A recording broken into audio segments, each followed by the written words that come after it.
Hello guys, welcome to our new episode of Campus to Corporate Placement Journey. Today we have a very special guest, Miss Saraswathi, who got placed in Accenture in 2024. Welcome Saraswathi. Yeah, hi Chandan. Hi everyone. I'm Saraswathi.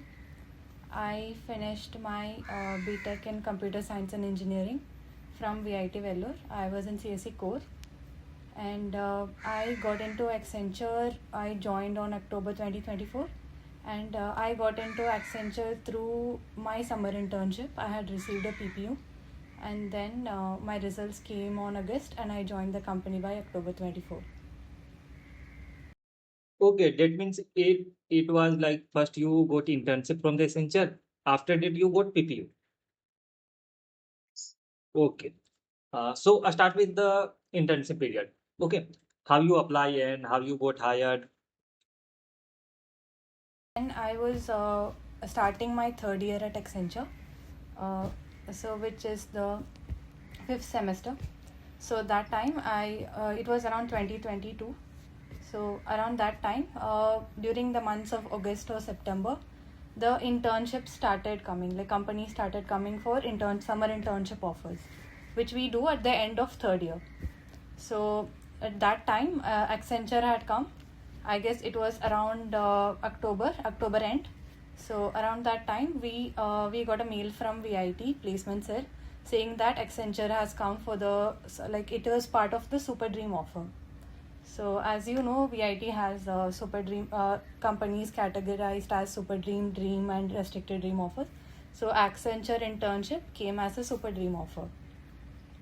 Yeah, so and there were few eligibility criteria such as but all the BTechs, all the streams in BTech could be like they could apply, and the minimum criteria was 6.5 CGPA, and there should be no active backlogs. So these were the primary condition, and only the people who had PAN cards. That was actually a mandatory condition in Accenture that people who have PAN cards only should apply for it because that was a mandatory document as part of the Accenture recruitment process. So these were the basic criterias, and we were given from the mail we were given around 2-3 days to apply for it. And so after filling that, after 3 or 4 days, we got the mail for the first round, which was the coding and cognitive assessment.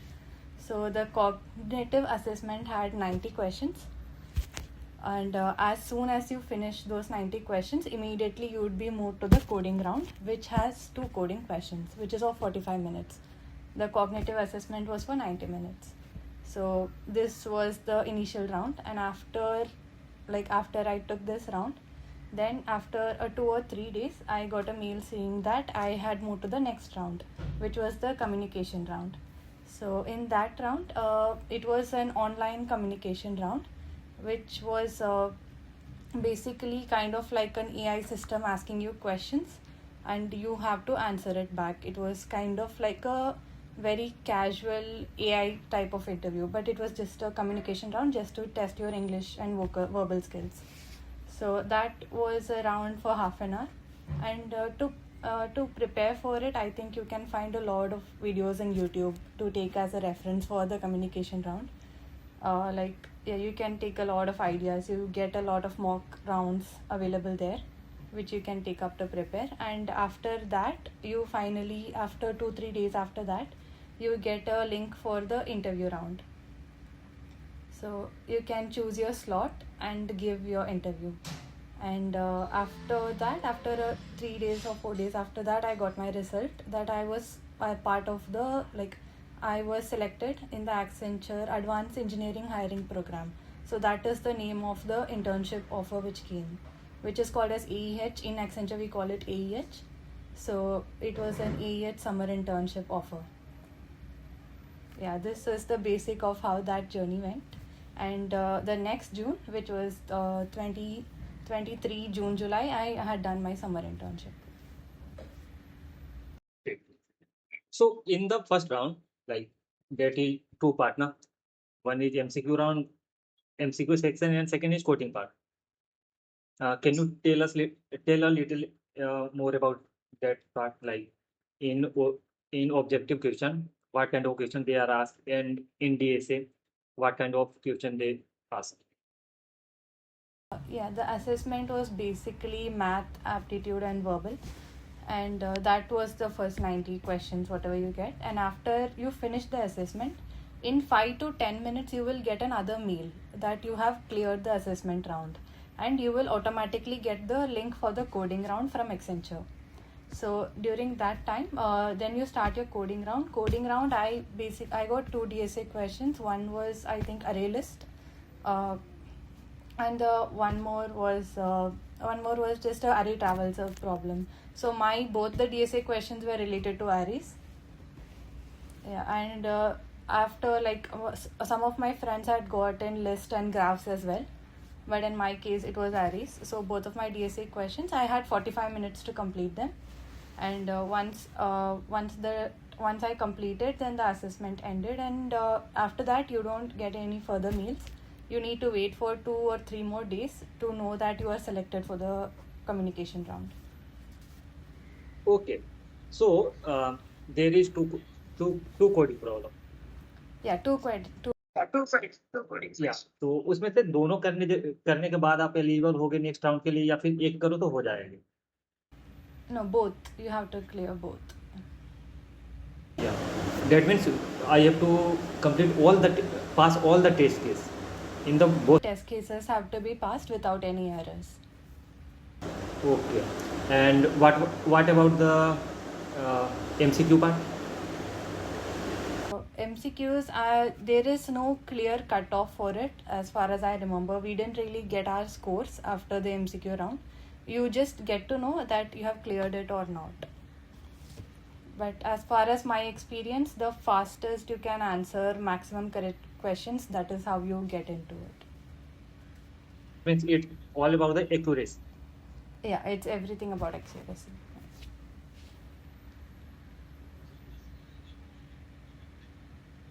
Yeah, this is for the internship. Okay, after that, how you got the PPO offer? Yeah, so my internship happened during the summer of 23, which is June, July, and up to August first week I had my internship. So in during your Accenture AEH internship, you are connected with your mentor. In Accenture, like Accenture reaches out around the month of May, so you are then you're connected with your mentors, and in my case it was a virtual internship. So I had an online internship. So I was connected to my mentors, who are people who are in my case, in my interview, I had mentioned that I was currently focusing on data, I was more focused on data science streams. So I had done projects related to the same. So in Accenture, I was actually luckily I was put into a project. I was under the mentorship of an AIML project as well. So yeah, I had to work on that. And initially they don't really they give you some learning material so that you get the gist of what you're working on, and always you can reach out to your mentors anytime to get an idea on, like, if you need any further knowledge on what technology you're working with or not. And initially, once you join the internship, you are separated into teams. So from other AEH aspirants who have cleared and who have started the summer internship, so you have teamed up with them, and a team is assigned to a mentor, and we call them as buddies. So they are actually we are assigned to a buddy, and then we have our mentor on top of that. So but they are really helpful people who guide you through the entire thing, and any type of doubts you can ask them. So that the first month is completely learning. They give you a lot of materials to learn and slowly give you tasks to work on. And during the second month, we actually have to build a small project on our end individually. So the learning goes as a team, but once you're reaching the end of the internship, you have to start working individually on a project by yourself based on whatever tech stream you're allotted to at the start of the project. At the start of the internship. So based on that, you have to do a project, and finally there will be you will have an interview with a few of the higher ups from Accenture, along with your mentor, buddy, everyone. So you will have a final interview, and based on that results, you will get your PPO. So how is the different from the traditional hiring process of Accenture? I'm sorry. Mm. Like, can you tell us about the traditional hiring process of Accenture? Okay, traditional hiring apart from the summer internship, you're asking? Okay, so I got in through summer internship and then PPO. But during my final year in VIT, Accenture again had come as a super dream offer in the final year. So that was directly for your full time offer. So that is very similar to how the internship hiring happened. We do have an assessment round and the coding round. Similarly, the 90 questions, once you clear that, you go to the coding round. And then comes the communication round and then the interview. The only difference which I have seen in both the cases is the interview round. And obviously, the coding round also it's a bit more advanced since they are taking it in your final year. So they do expect you to know a lot of more uh, core concepts in DSA. Yeah, and the interview round in your internship time, let's say you're giving it in your third year. So that time you will the interviewer mostly focuses on your projects. Like in my case, it was all about my projects. So just make sure if anyone is giving their Accenture interview in their third year, please make sure that you are well knowledge about the projects you do. You have a really good understanding of all the technologies used. Yeah, and that is a key factor which also comes into place when you're giving your final year interview as well. All the projects you did, along with if any of the summer internships you have done, that also comes into place during the final year interview. So I don't have much idea on the final year interview. I can only say based on the experience of my friends who have given. As far as the third year summer internships interview go, mine were mostly based on my projects.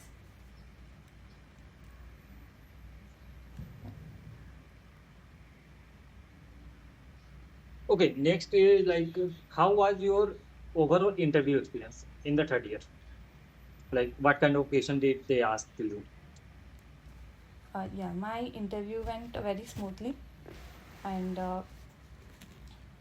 it was my interview was for half an hour, and a senior official from Accenture had was taking my interview, and initially they started off with asking me to explain about my projects, what technologies I had worked on, and since I had worked mostly on data science technologies and mostly on AIML, so they did ask me some further questions on where do I see the real life implementations of the things that I have worked on. So like initially it just started off as technical, and slowly they start asking you about real life implementations, and there were a few HR questions as well, like how would you manage such a situation in a team, and it did go on with a few HR questions, and as far as the interview, it was around 20 to 30 minutes and the interview was done. Uh, Now we move to the your like personal preparation journey. Okay, like, how did you prepare your uh, for your placement, and which resources you follow? Like, um, what challenges you face and how you overcome them, like that. Okay, in so my preparation journey started around the start of third year. So it was right after COVID that our batch had come directly to college, and then we had to start sitting for this internship related placements. So it was quite new, but I really had some really good seniors guiding me along the way. They did tell me that there is one if there is one piece of advice which I would like to pass on to all the juniors out there, it would be that do not miss out the opportunities which you get in third year, because at the final year there will be companies coming, there will be a lot of companies coming, but it's always a good thing to never miss out on the opportunity you get in your third year, because in third year most of the companies which come, like almost 80 to 90% of them do end up offering a PPO. at the end of the next year. So do not miss out on the summer internship opportunities which you're getting. So that was one key piece of advice which I got from my seniors. So I started taking that preparation very seriously, because it is like a advantage which you get before you actually sit for the placements. If you get a summer internship, it is good. Else even if you don't get, you would already have an experience of sitting in placements, so that you can prepare yourself. As far as Accenture goes, the hiring process is very similar for summer internship and as well as the actual placements, which is happening in final year.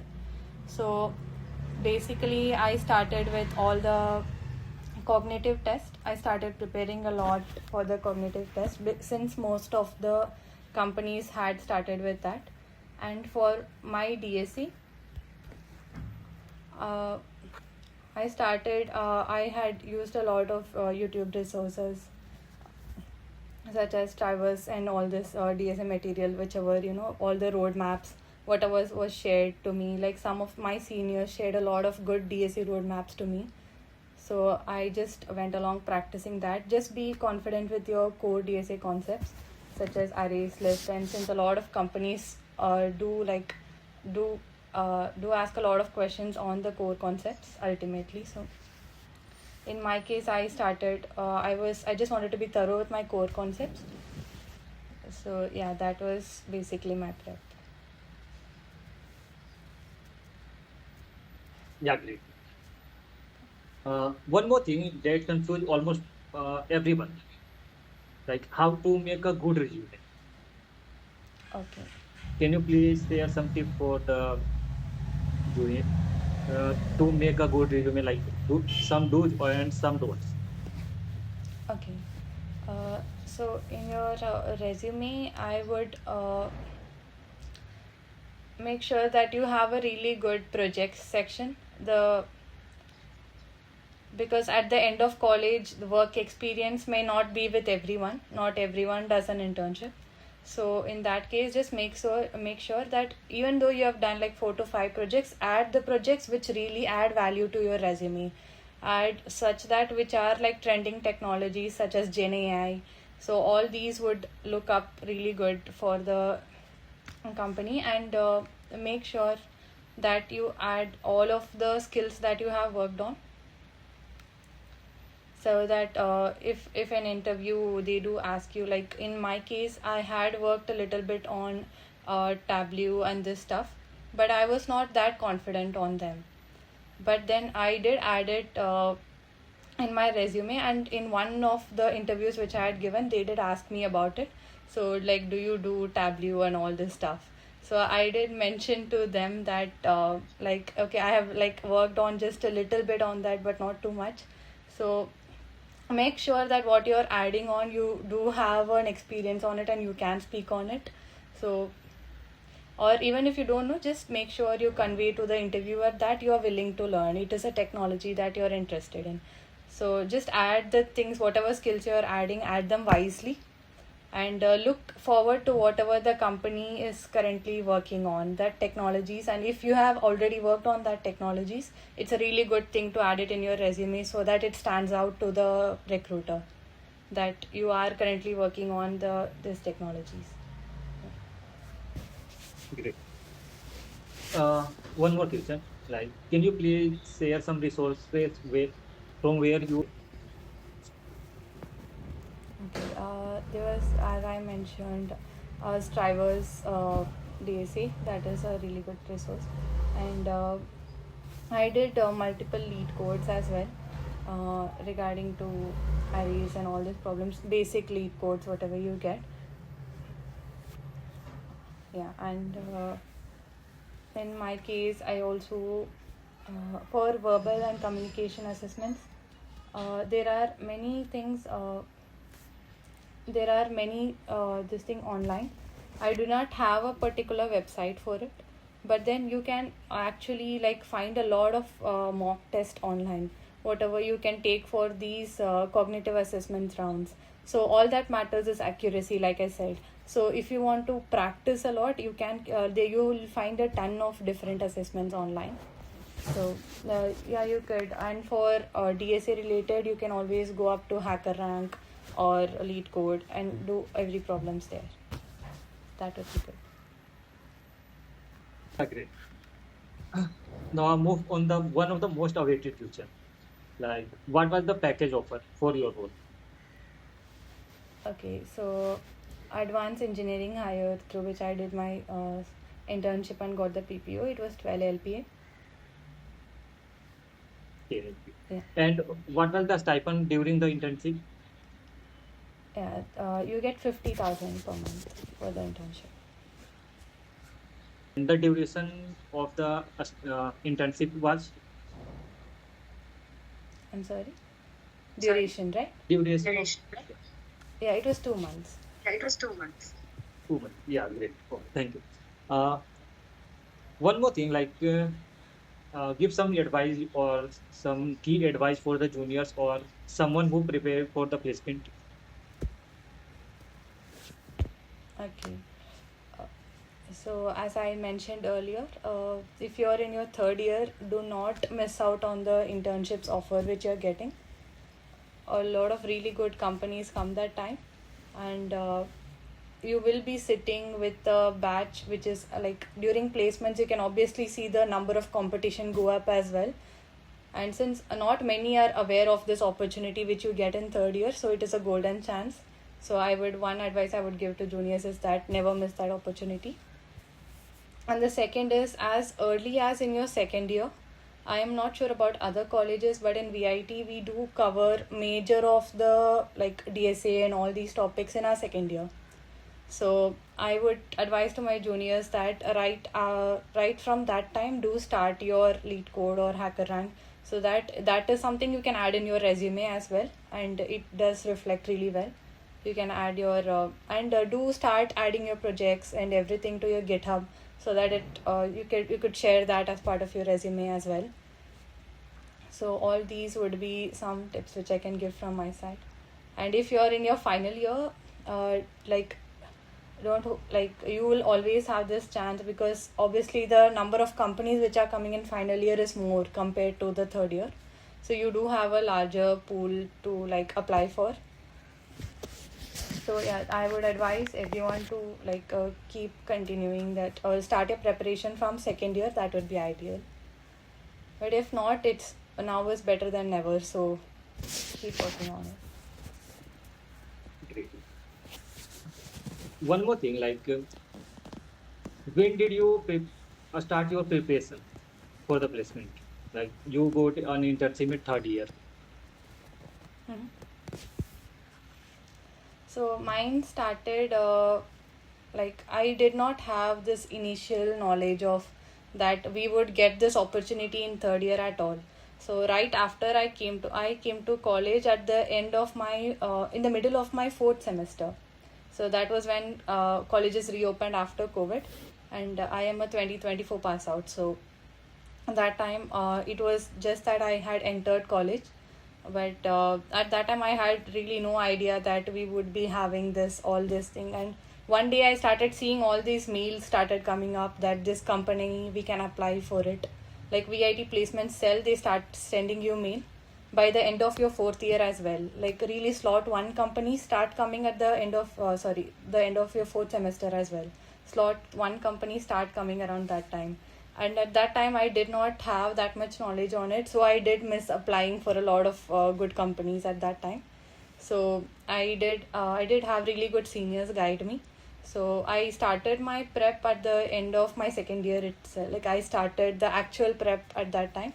But since the second year was all about covering DSA topics, I would take that as an advantage that I didn't lose touch with the DSA core. I had just like learned it all. So I just continued. I started doing DSA after my second year only. It's like in lead code or hacker rank, it was all after my second year only. But and thanks to a few of my seniors' guidance, I just targeted on.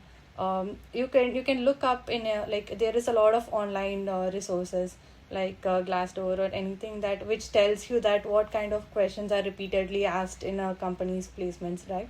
So you could go up and start doing DSA on those, so that you get a really good idea. about the whole placement process, and you're prepared for all the DSA questions which are to come.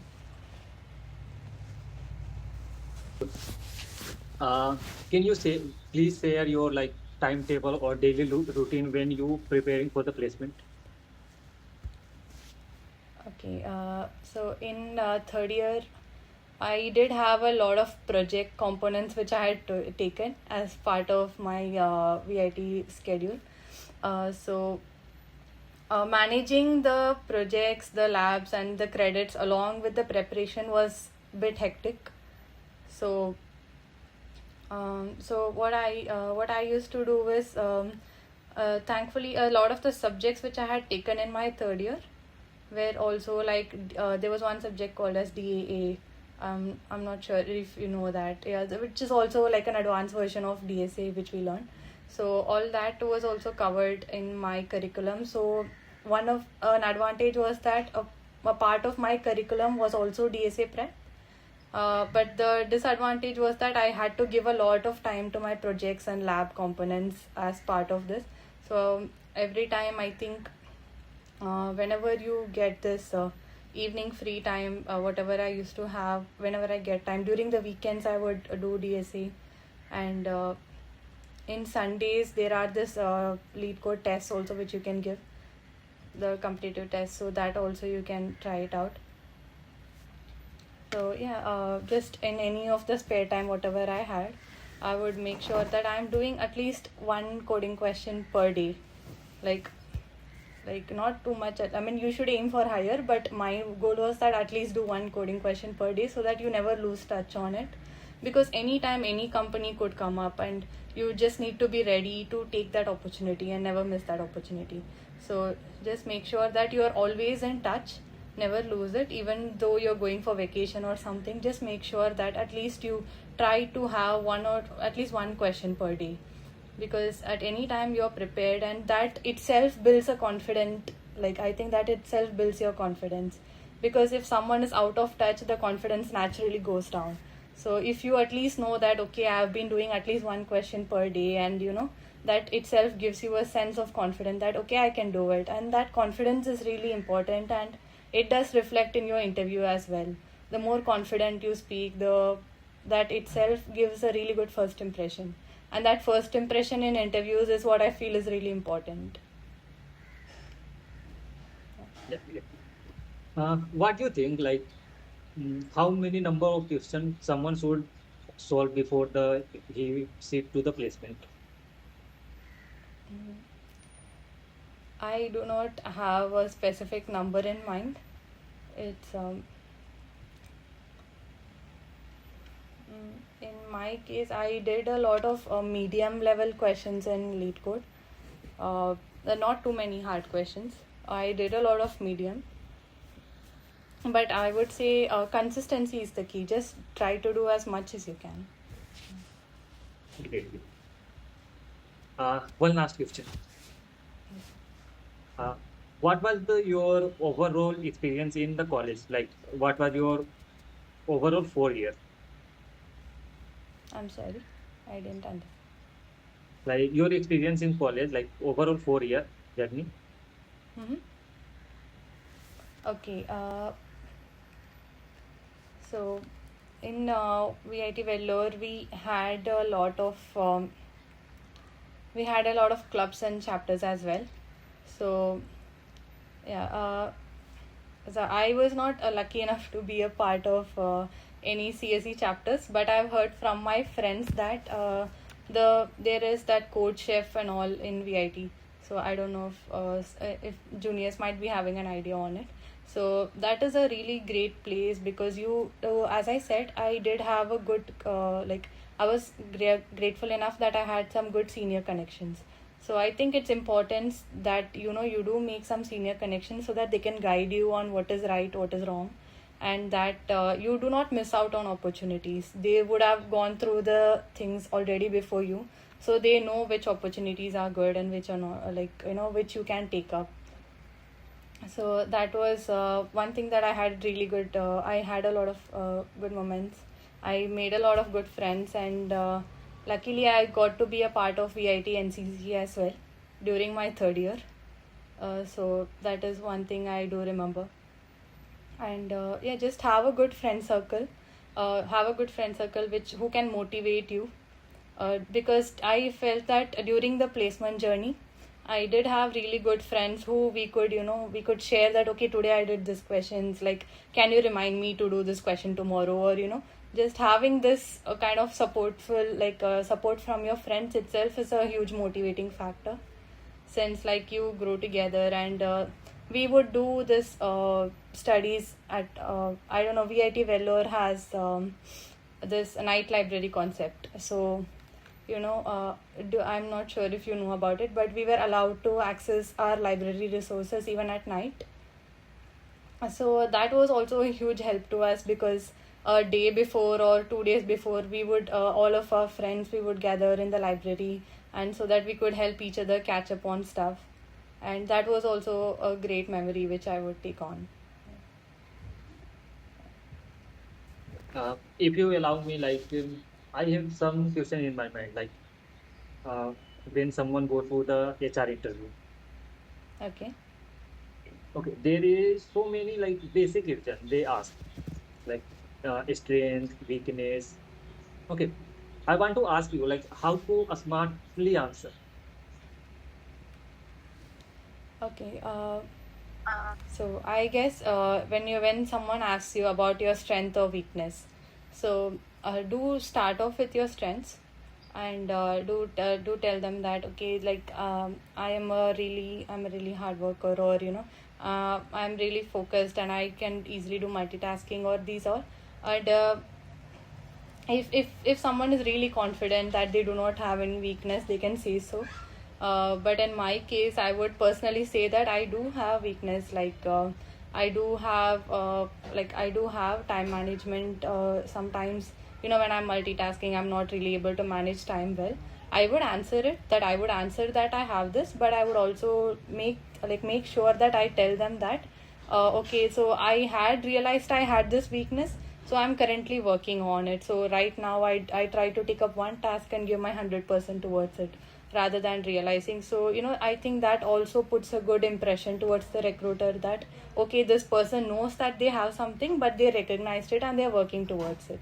So that itself, that could also be a good thing, that rather than, in my case, I did mention it once in one of my interviews. So I think you can answer your weaknesses in such a way also, that if you do feel like you have anything, that you recognized it and you're working towards it, could also look like a good thing to the interviewer. And next question is, if they ask why should we hire you, then is a smart answer हम कैसे दें? Okay. So